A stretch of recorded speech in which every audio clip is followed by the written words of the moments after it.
हरे कृष्णा, राधे राधे दोस्तों। आप सभी माताओं बहनों को वट सावित्री व्रत की बहुत बहुत शुभकामनाएं।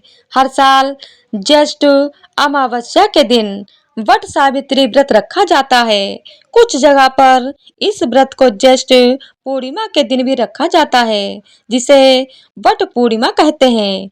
इस बार ज्येष्ठ अमावस्या 16 मई को पड़ रही है। इस दिन शनिवार है। शनि जयंती इस दिन मनाई जाएगी और इसी दिन वट सावित्री व्रत भी रखा जाएगा। कुछ जगह पर वट सावित्री की मुख्य पूजा दोपहर के समय की जाती है। कुछ लोग सुबह के समय या फिर कुछ लोग शाम के समय गोधूली मुहूर्त में भी इस पूजा को करते हैं। तो अगर आपके यहाँ पर दोपहर के समय पूजा की जा रही है तो 16 मई शनिवार को अमृतकाल दोपहर 1:15 से 2:40 तक रहेगा। अभिजीत मुहूर्त सुबह 11:56 से दोपहर 12:49 तक रहेगा। इस समय में आप दोपहर की पूजा कर सकते हैं और इस दिन राहु काल सुबह 9 बजे से 10:30 बजे तक रहने वाला है। तो ध्यान रखिएगा, राहु काल के समय में आप वट सावित्री व्रत से संबंधित पूजा ना करें। व्रत करने वाली सभी सुहागिन माताओं बहनों को एक दिन पहले से तैयारी शुरू कर देनी चाहिए और एक दिन पहले ही काले चने भिगोकर रख देने होते हैं, क्योंकि अगले दिन पूजा में इन काले जौ का प्रयोग किया जाता है। तो वट सावित्री व्रत के दिन आपको स्नान आदि से निवृत्त होने के बाद 16 श्रृंगार करके लाल रंग के या पीले रंग के वस्त्र धारण करके पूजा की तैयारी करनी चाहिए। बांस की टोकरी हो तो बांस की टोकरी में ही आप पूजा की सभी सामग्रियों को अच्छे से सजाकर रख लें। आसपास वट वृक्ष हो तो वहां पर जाकर पूजा करें। और इस दिन क्योंकि वट वृक्ष की ही पूजा मुख्य रूप से की जाती है, लेकिन जो माताएं बहनें देश से बाहर रहती हैं, जहां पर वट वृक्ष ना हो या आपके आसपास कई किलोमीटर दूर तक भी वट वृक्ष ना हो, तो इस दिन आप तुलसी जी की पूजा भी कर सकते हैं। क्योंकि अमावस्या तिथि है तो तुलसी माता की पूजा इस दिन आप कर सकते हैं। इसके अलावा पीपल के पेड़ में भी श्री ब्रह्मा विष्णु महेश का वास माना जाता है। तो आप पीपल के पेड़ की पूजा भी, यदि किसी कारणवश वट वृक्ष की पूजा संभव ना हो, तो पीपल के वृक्ष की पूजा कर सकते हैं। पूजा शुरू करने से पहले हाथों में मेहंदी लगा लें। लाल हरी चूड़ियां पहनकर और जिस तरह से भी आप श्रृंगार करती हैं, श्रृंगार कर लें।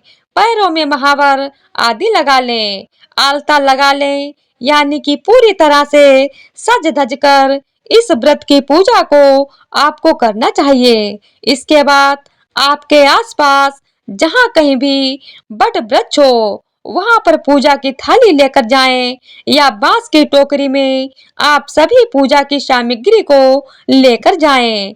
सुबह के समय आप हाथ जोड़कर व्रत प्रारंभ कर सकते हैं और इस व्रत में क्योंकि निर्जला और निराहार रहना चाहिए, तो ऐसे में जब तक मुख्य पूजा नहीं कर ली जाती तब तक तो आपको जल की एक बूंद भी ग्रहण नहीं करनी होती है। कुछ लोगों के यहाँ पर दोपहर की मुख्य पूजा करके फेरी लगाने के बाद फल आदि ग्रहण किए जाते हैं। तो आपके यहाँ पर जैसी भी मान्यता हो आप उसका पालन करें। बट वृक्ष के नीचे या तुलसी जी के नीचे आप साफ सफाई करके गंगा जल चढ़ाकर शुद्ध कर लें। एक आसन पर बैठकर फिर आप पूजा की तैयारी करें। आज के इस पावन व्रत में गौरी गणेश की पूजा के साथ साथ सत्यवान सावित्री और श्री ब्रह्मा विष्णु और महेश की पूजा की जाती है, क्योंकि आज के पावन दिन पर दोपहर के समय ही देवी सावित्री ने अपने मृत पति के प्राणों को यमराज जी से पुनः प्राप्त किया था। इस कारण से इस दिन का महत्व बहुत अधिक माना जाता है। पूजा करने से पहले आसपास गंगा जल छिड़क कर शुद्ध कर लें। इसके बाद धूप दीप जलाएं और बरगद के वृक्ष की टहनी में आप तिलक लगाएं। 5 जगह पर आपको तिलक लगाना है। कुछ जगह पर चंदन से या सिंदूर से छापे भी लगाए जाते हैं। तो आपके यहाँ पर जो भी मान्यता हो आप उसका पालन करें। तिलक लगाने के बाद आप सभी देवी देवताओं को पुष्प अर्पित करें। गणेश भगवान जी को सिंदूर कुमकुम तिलक लगाकर फिर उन्हें जनेऊ अर्पित करके या वस्त्र रूपी कलापा अर्पित करके पूजा प्रारंभ करें। माता गौरी की पूजा करें, उन्हें तिलक लगाएं, सिंदूर अर्पित करें, श्रृंगार की सामग्री अर्पित करें। इसके बाद देवी सावित्री का पूजन करें, उन्हें भी श्रृंगार की सामग्री अर्पित करें और फिर सत्यवान श्री ब्रह्मा विष्णु महेश का पूजन आपको करना है। सभी को तिलक अर्पित करें, पुष्प चंदन अक्षत आदि अर्पित करें, वस्त्र रूपी कलावा सभी को अर्पित करें। एक कलश में जल भरकर रखें जिसमें अक्षत पुष्प डालें और इसी जल से हमें फिर बरगद के वृक्ष की परिक्रमा करनी होती है। वैसे तो इस दिन 108 बार परिक्रमा ही करनी चाहिए, लेकिन जिनकी सामर्थ्य ना हो, जैसे जो भी माताएं बहनें वृद्ध हो, बीमार हो, किसी कारण से या फिर बरगद के चारों ओर घूमकर परिक्रमा करना पॉसिबल ना हो तो आप 27 या 54 बार भी परिक्रमा कर सकती हैं। परिक्रमा करते समय आपको सबसे पहले जो 3 परिक्रमाएं होती हैं वो जल से करनी होती हैं, यानी हाथों में जल का लोटा लेकर पतली धार छोड़ते हुए चारों ओर वृक्ष के 3 बार घूमना है। अपनी ही जगह पर आकर खड़े होकर हाथ जोड़कर प्रणाम करना है। परिक्रमा मौन होकर कभी नहीं करनी चाहिए, किसी भी मंत्र का जाप करते रहें। देवी सावित्री, सत्यवान, श्री ब्रह्मा विष्णु महेश का आप ध्यान करते रहें और 3 बार परिक्रमा पूरी होने के बाद फिर 3 बार आप बरगद के वृक्ष में जो तना होता है उसमें कच्चा सूत या फिर कलावा लपेटकर यह परिक्रमाएं पूरी करें। 3 बार परिक्रमा होने के बाद जो आगे की परिक्रमाएं हैं वह आप जैसे 108 बार परिक्रमा आपको लगानी है, फेरी लगानी है। तो देखिए, परिक्रमा लगाते समय आप पहले से ही अपने आंचल में चाहे तो 108 काजू के दाने, 108 भुने हुए चने के दाने या अंकुरित चनों से भी परिक्रमा लगा सकते हैं। ये दाने कुछ भी हो सकते हैं या कोई भी सामग्री ऐसी हो जिसे आप गिनकर रख सकें तो अपने आंचल में रख लीजिए। हर बार एक परिक्रमा पूरी होने पर अपने पास में कोई पात्र रख लीजिए, उसमें एक एक करके परिक्रमा पूरी होने के बाद यह दाने या काजू या कुछ लोग मखाने से फेरी लगाते हैं, कुछ लोग टॉफी बिस्किट आदि से फेरी लगाते हैं। तो उस तरह से आप उस पात्र में रखते जाइए। आपकी जो परिक्रमाएं हैं वो उसमें कोई गड़बड़ी नहीं होगी। आप परिक्रमा की गिनती नहीं भूलेंगे। तो 108 बार परिक्रमाएं आगे की पूरी होने के बाद में आपने अपनी जगह पर आकर एक बार फिर से बरगद में वास करने वाले सभी देवी देवताओं को प्रणाम करना है। हाथ जोड़कर उनसे प्रार्थना करनी है कि वे आपके पति की दीर्घायु रखें, आपके परिवार में सुख शांति बनाए रखें, आपकी संतानों को सदा स्वस्थ और दीर्घायु रखें, आपके परिवार में सुख शांति बनाए रखें। जैसी जिसकी कामना है उसके अनुसार इस समय आपको सच्चे मन से प्रार्थना करनी चाहिए। पूजा करते समय आप व्रत की कथा की पुस्तक लेकर आएं, तो कथा का पाठ भी इस समय आपको करना चाहिए। कुछ लोग पहले ही घर पर जब पूजा कर रहे होते हैं संकल्प लेकर उस समय कथा का पाठ कर लेते हैं, तो कुछ लोग दोपहर के समय कथा पढ़ते हैं। तो जो परिक्रमाएं आपको लगानी है वो पूजा के सबसे अंत में लगानी चाहिए। इसीलिए आप जितनी भी पूजा की विधि है वो पहले ही संपन्न कर लें। पूजा संपन्न करने के बाद आप बांस का जो पंखा होता है, इस दिन दो पंखे पूजा में प्रयोग किए जाते हैं। एक पंखा तो बरगद के वृक्ष के नीचे ही अर्पित कर दिया जाता है जहाँ पर आपने पूजा की है, और दूसरे पंखे को आप घर पर लाकर उस पंखे से अपने पति की हवा करें और उसके बाद फिर उस पंखे का प्रयोग अपने घर में कर सकते हैं। आज के दिन दीपक जलाने के लिए मिट्टी के दिए का प्रयोग करें, जिसे आप बाद में अगले दिन विसर्जन कर सकते हैं। अगर आसपास जाकर आपने पूजा की है तो जहाँ पर आप पूजा कर रहे वहीं पर मिट्टी का दिया जलता हुआ छोड़ आए। मिट्टी के दिए में इतना तेल या घी जरूर डालें कि जितनी देर तक आपकी पूजा संपन्न हो रही है या परिक्रमा लग रही है उतनी देर तक वह दीपक अनवरत जलता रहे।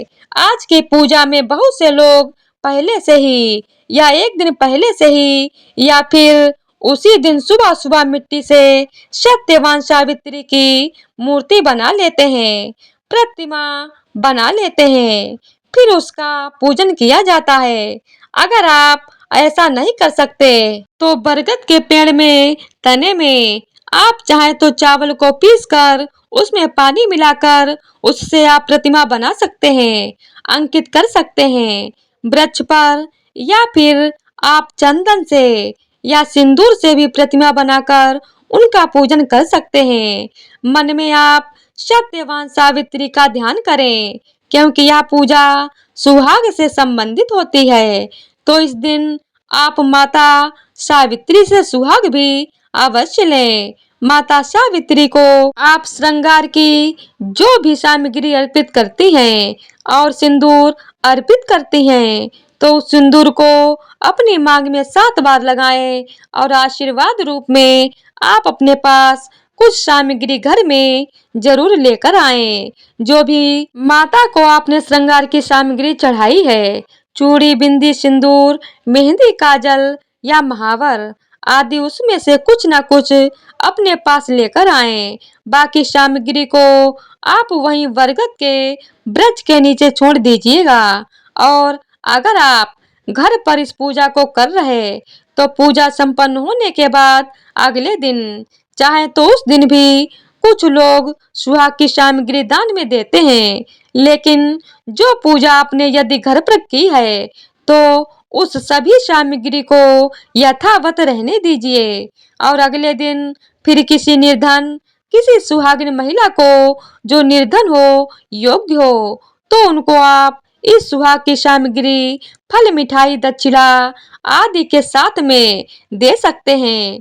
नहीं तो किसी सुहागिन ब्राह्मणी को भी इस दिन सुहाग की सामग्री के साथ साथ जो भी आपसे बन पड़े वस्त्र, दक्षिणा, फल, मिठाई, कच्चा अनाज वह आप दान में जरूर करें। इस दिन बायना भी निकाला जाता है, किसी सुहागिन महिला के लिए जरूर निकाल के रखें, जिसे आप अपनी सासू माँ को, अपनी बड़ी जेठानी को या अपने ही ससुराल पक्ष की आपसे बड़ी महिला को आप दे सकते हैं, जिसमें आप वस्त्र यदि देना संभव ना हो तो कोई रुमाल रखें। फल, मिठाई, दक्षिणा या जो भी भोग आपने वट वृक्ष को लगाया है, पूजा में अर्पित किया है, उसका एक हिस्सा आपको वायने के रूप में भी रखना चाहिए। अगर आपके पास बरगद के 7 पत्ते हो तो 7 पत्तों पर रखकर आपको भोग अर्पित करना होगा। अगर 7 पत्ते नहीं हैं तो मिट्टी के सकोरे या मिट्टी के जो बड़े बड़े दिए होते हैं उनमें भी 7 अलग अलग जगह पर आप भोग रख सकते हैं।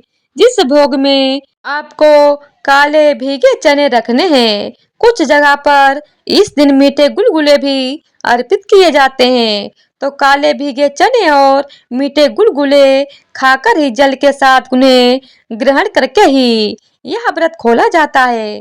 तो मीठे गुलगुले अर्पित करें। इसके अलावा फल, मिठाई, पूरी, पकवान जो भी आपके यहाँ पर बनाए जाते हैं वह आप अर्पित करें। अर्पित करने के बाद सभी देवी देवताओं से प्रार्थना करें कि वे आपके द्वारा अर्पित किए गए इस भोग को स्वीकार करें। दाहिने में देने वाली जो भी सामग्री है या फिर दान में देने वाली जो भी सामग्री है उसे जल का छींटा लगाकर मनस लें। अपने आंचल के दाहिने तरफ के आंचल से दाहिने हाथ से आप एक कोना पकड़ लीजिए आंचल का और जो भी सामग्री दान की है या बाई ने की है उसके ऊपर से 5 या 7 बार घुमाकर फिर अपने माथे से उस आंचल को लगाकर आप अपने पति की दीर्घायु की कामना से फिर उस सामग्री का दान कर सकते हैं। इस तरह से पूजा करने के बाद पूजा में हुई किसी भी गलती के लिए सबसे अंत में क्षमा याचना जरूर करें और आरती करते समय आप यदि कर सकें तो सत्यवान सावित्री जी की आप आरती उतारे नहीं तो भगवान विष्णु की आरती भी इस समय आप कर सकते हैं। इस व्रत में कुछ जगह पर जिनके यहाँ पर भी ऐसी प्रथा है वह कमेंट बॉक्स में जरूर बताइएगा कि दोपहर की पूजा करने के बाद जो भीगे हुए अंकुरित चने हैं या कुछ जगह पर बरगद के फल खाकर व्रत का पारण किया जाता है तो कुछ जगह पर जिस समय दोपहर में पूजा की जाती है उसी समय सारी पूजा संपन्न होने के बाद काले भीगे चने या फिर बरगद के फल ग्रहण किए जाते हैं। कुछ लोग अगले दिन तक इस व्रत को निर्जला रखते हैं तो कुछ लोग घर जाने के बाद शाम के समय शुद्ध सात्विक भोजन या फलाहार इस व्रत में कर लेते हैं। शाम के समय मीठा भोजन किया जाता है। इसके अलावा आप इस व्रत में शाम के समय दूध, फल या चाय आदि चीजें भी ले सकते हैं जैसा भी आपके यहाँ पर होता है। पूजा में यदि आप कोई भी सामग्री रखना भूल गए हो तो उसका मन से भाव करके मानसिक भाव करके भी उसे आप अर्पण कर सकते हैं। पूजा की विधि में आपसे कोई गलती कोई कमी रह गई हो बाद में यदि आपको याद आया हो तो उस विधि को आप बाद में भी संपन्न कर सकते हैं। यानी कि बरगद के वृक्ष की पूजा करके घर आने से पहले पहले जिस समय आप वहां पर पूजा कर रहे हैं तो ये क्रम आगे पीछे भी आप कर सकते हैं। और अगर कुछ भी याद ना आए तो लास्ट में पूजा के अंत में आप सच्चे मन से क्षमा याचना जरूर करें। इस व्रत में मंत्र का जाप और कथा श्रवण और कुछ नियमों का पालन बहुत जरूरी होता है। सबसे पहली बात आज के दिन वट वृक्ष की पूजा होती है तो भूल कर भी आज के दिन टहनी ना तोड़ें। किसी भी फूल, पत्ते, पेड़ पौधे आदि की टहनी ना तोड़ें। वट वृक्ष की कोई भी टहनी या पत्ता आज के दिन गलती से भी ना तोड़ें। जो भी आपको वट वृक्ष से संबंधित सामग्री चाहिए जैसे कि बहुत से लोग आज के दिन वट वृक्ष के पत्ते से अपना श्रृंगार भी करते हैं। सुहागिन महिलाएं अपने गजरे में पत्ते को लगाती हैं या कोई छोटी सी डाली तोड़कर लगा लेती हैं। टहनी आदि उसकी तो यह बरगद के फल आपको चाहिए तो वो एक दिन पहले ही आप तोड़कर रख सकते हैं। भूल कर भी आज के दिन ना तोड़ें और किसी भी सुहाग की सामग्री जो खंडित हो चुकी है जो अब आपके काम में नहीं आ रही है भूल कर भी आज के इस पावन दिन पर घर से बाहर ना करें। शाम के समय बट वृक्ष के नीचे एक दीपक जलाना ना भूलें। किसी का अपमान ना करें और पति के पैर छूकर उनका आशीर्वाद लें और अपना दाम्पत्य जीवन मधुर बनाए रखने के लिए अपने इष्ट देवी देवताओं से प्रार्थना अवश्य करें। इस व्रत को अटूट प्रेम और निष्ठा का प्रतीक माना जाता है। इस बार का व्रत खास इसलिए भी है क्योंकि ज्योतिषी दृष्टि से चंद्रमा की पूर्ण स्थिति, मनोबल, शांति और पारिवारिक सुख को बढ़ाने वाली मानी जा रही है, जिससे इस दिन किया गया व्रत और पूजा कई गुना अधिक फलदायी हो सकती है। इसीलिए अपने पति की लंबी उम्र, अच्छे स्वास्थ्य और खुशहाल जीवन के लिए मन ही मन प्रार्थना करें। तो आज की जानकारी आप लोगों को कैसी लगी? कृपया कमेंट करके अवश्य बताइएगा। तो आज की वीडियो अगर आप लोगों को पसंद आई हो तो वीडियो को लाइक, शेयर और चैनल को सब्सक्राइब कर दीजिएगा। धन्यवाद।